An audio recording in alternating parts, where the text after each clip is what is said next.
Okay, why don't we pick up where we left off last time? But before I do that, let me remind you that there's a final exam, Thursday of exam week at 7 in the evening, okay, in 245 Lee Ka-shing. That's a new building over by Pat Brown's, the Pat Brown's Grill.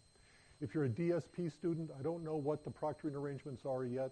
That's because the DSP folks haven't told me, but they will tell me. They're always very good about this, and as soon as I learn, I'll pass the information on to you. As I discussed before, the exam is written as a 2-hour exam, a 1-hour midterm covering material since the midterm exam, and a 1-hour cumulative final that will give you a chance to kind of show your mastery of the course as a whole. Next week, during the RRR week, during the reading period, on Wednesday, here in this room at this hour, we'll do our usual Q&A review. But before then, I'll have a narrative review updated and posted to the course website. If you can't make it to the Q&A session, or your question doesn't get answered, you can always, of course, post your questions to the discussion board of B courses. There'll be a new one geared specifically to the final exam.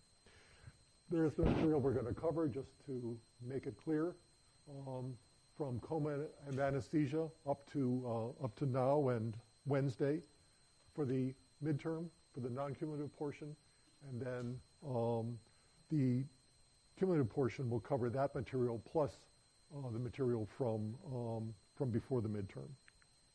And there are lots of resources, as usual. I've been updating the lecture supplements for those of you who are making use of that. If you want to post a question to the discussion board, should be Wednesday, December 17th. I could have sworn I corrected that. In any event, by the Wednesday before the exam, by noon, if you have a question posted, you'll get an answer by the end of that day. Okay, so where we left off was the problem of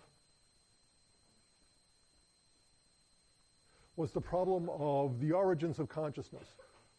Adult humans with normal cognitive capacities, we know we're conscious, and we figure everybody else like us is conscious as well, but that doesn't solve the question of who else might be conscious and how we might view the emergence of consciousness developmentally.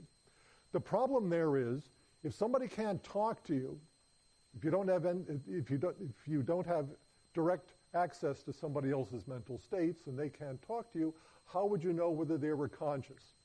And over the years, the people have grappled with this problem.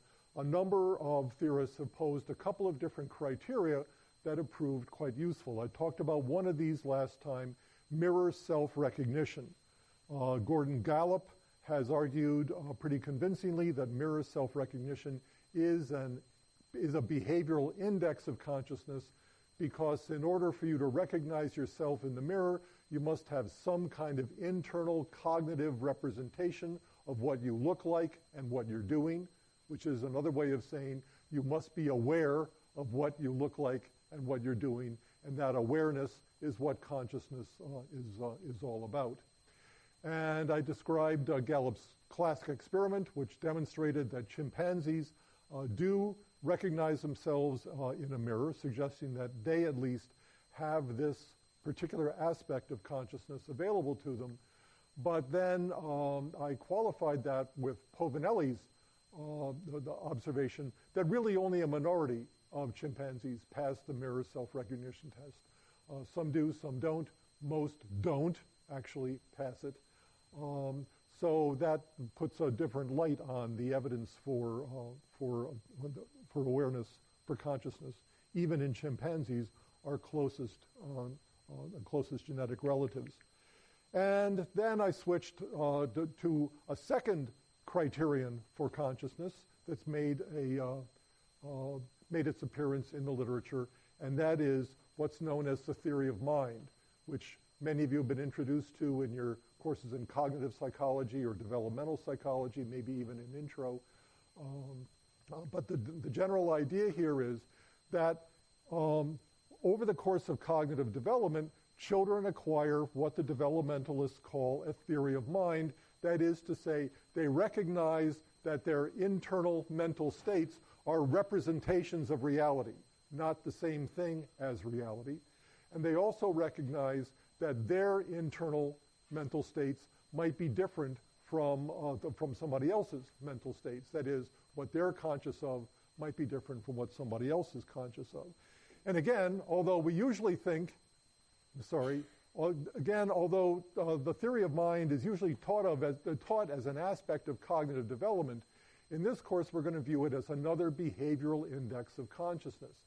That is to say, when people pass something like the false belief test, show that they have a theory of mind that shows that they have some awareness of what they're thinking and what they're doing, and more to the point, an awareness of their thoughts as somehow their own.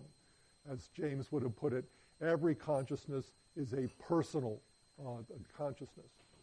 Okay, so the general idea here is that if you take the false belief task as an index of consciousness, before about age 3, most children don't pass the false belief test. After about age 5, most children do pass the false belief test. So there's kind of a landmark here, somewhere between age 3 and age 5, where the children seem to have acquired a theory of mind. Now, the next question you want to ask if you're a developmentalist is, well, how far can you push this back? The false belief test, the classic false belief test, is a verbal test, okay? It's a verbal test of development or a verbal test of consciousness, because you have to ask questions of the child, and the child has to be able to answer verbally.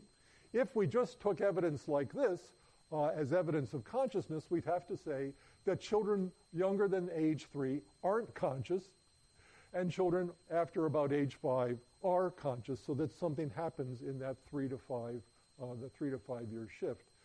And the idea that children before age 3 aren't conscious isn't something that necessarily settles well with people, can't possibly be right. Moreover, as developmental psychologists began to think about the theory of mind, they began to push for nonverbal tests of the theory of mind, an ability to create a version of the false belief test that is purely nonverbal that we could apply to younger children without much verbal skills, even infants. Okay, there we go. The classic the study of this, actually the first study of this, one of my favorite studies in the developmental literature, is a question, really stems from a critique of the theory of mind, false belief test, by a number of investigators. So, for example, there is this contradiction. We know that infants, all normal infants, will pass the mirror test of self-recognition by the age of 2, but most normal infants don't pass the false belief test until about age 5. So if you're going to say these are indices of consciousness, you got this contradiction between one test of consciousness that's passed by the time the child is 2, and another test of consciousness that's not passed until the child is about 5. One big difference between these two tests is that the mirror self-recognition test is a nonverbal test, whereas the traditional false belief test requires some level of verbal skills. Clements and Perner noticed that when they presented 2- and 3-year-old children with the false belief test, that their nonverbal behavior sometimes indicated that they understood the concept of false beliefs, even if their verbal behavior did not. So, for example, when you test 2 or 3 year olds, and you say to the child, "Where will the puppet look?" Most children of this age will say that the child will look in the new location, wherever that is. But if you look at the child, just look at the child's behavior, what you see is that they will be actually looking in the old location. Okay, so they actually seem to have some understanding that there's a difference here, even though that understanding can't be expressed verbally. This question was asked and answered, I think, pretty definitively in a wonderful experiment by in René Bellergion's laboratory at the University of Illinois, a graduate student of hers by the name of Onishi, who developed a nonverbal version of the theory of mind task that could be administered to very young children. And in this particular experiment, they administered it to kids who were just 15 months old. This is a completely nonverbal task. Doesn't require the experimenter to say anything to the child. Doesn't require the child to say anything to the experimenter, which is a good thing since these kids are 15 months old. And what happens is it's not too complicated experiment, but it's kind of involved. So let me just kind of walk you through it for those of you who've never seen it. The experiment begins with what are known as familiarization trials, in which there are two boxes here, a yellow box and a green box, and there's a plastic piece of watermelon. Don't ask me why watermelon. That's just what it is. And there's an actor who appears. As you see here, there's kind of a screen. There's an actor who appears and picks up the watermelon and simply just hides it in the green box. That's all the actor does. That's trial one. On trial two, this actor returns and reaches into the box and pulls out the watermelon.